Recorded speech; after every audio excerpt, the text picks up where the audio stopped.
আসসালামু আলাইকুম, কেমন আছেন সবাই? আশা করি খুব ভালো আছেন এবং কুলিনের সাথেই আছেন। কুলিনের ভিডিওগুলো দেখছেন এবং সাপোর্ট করছেন। যারা এখনও কুলিনে সাবস্ক্রাইব করেননি তারা অবশ্যই সাবস্ক্রাইব করে ফেলবেন।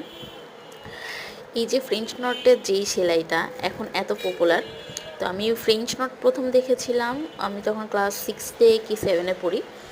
তো ওই সময়ে আমি যেখানে পড়তে যেতাম ওই টিচারের বাসায় দেখেছিলাম ওনার ওয়াইফ সেলাই করছে, কিন্তু উনি না এই সেলাইটা শেখায় নাই আমাদের।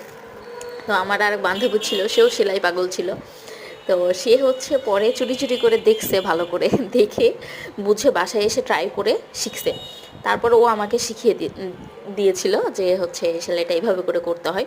তখন আসলে আমরা দুইজনের কেউই নাম জানতাম না সেলাইটার। ধীরে ধীরে ফোন হাতে আসলো, কাজ দেখা শুরু করলাম। এই যে ইউটিউবে আপনারা যেভাবে ভিডিও দেখছেন এইভাবে নাম জানলাম যে হ্যাঁ এটা ফ্রেঞ্চ নট। তখন শিখলাম এটার কত ব্যবহার আছে।